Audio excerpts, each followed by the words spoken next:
شو تقول الرواية؟ إذا هل هلال المحرم نشرت الملائكة قميص الحسين وهو مخضب بالدم. يقول الإمام: نراه نحن وشيعتنا بالبصيرة لا البصر، فتجري لذلك دموعنا. احنا يلوحنا هالدم الطاهر على البعد، إذا أطل علينا هذا الشهر كأننا نشمع من وراء هذا الدم. والله لا أعطيكم بيدي إعطاء الذليل ولا أفر فرار العبيد. إذا مر علينا هذا الشهر بيش يوحينا؟ يوحينا بالتسليم لقضاء الله وقدره، لأننا نرى إمامنا الثائرنا الحسين، نراه أمام أعيننا يقول: صبرا على قضائك يا رب، يا غياث المستغيثين لا معبود سواك. إذا مر علينا هذا الشهر نقرأ في سورة الحسين وهو يجسد المثل، يجسد الصبر، يجسد البطولة، يجسد الشجاعة.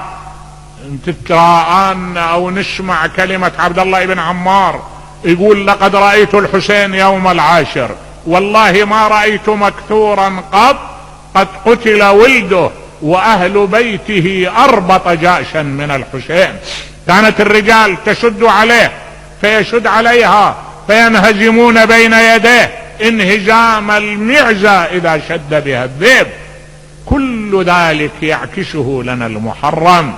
بالجانب الثاني يحمل لنا الحزن واللوعة والألم. تتراءى أمام أعيننا مشاهد الطف، يظل الطف ماثل أمام أعيننا، تظل كربلاء تعيش في نفوسنا تشدنا إلى الحسين شدا. هذا إذا مر هذا الشهر. وهذا المعنى كان منعكس على أهل بيته وبخصوص على أخته زينب.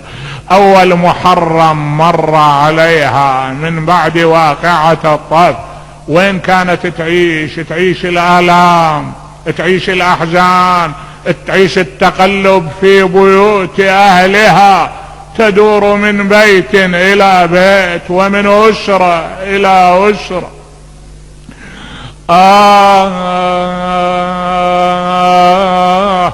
تظل كربلاء تعيش وياي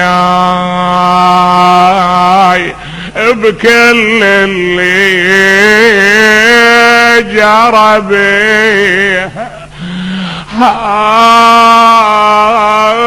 تصابحني وتماشيني وترد لي يا ورد لي خويا، تظن اللي هلا راحوا ودار صاحبها البين، واخذ منا التراب وجوه فالحة مثل وجه حسين. يمكن تبرد جروحها وينسى لو تنام العين، لو تبقى تفح النار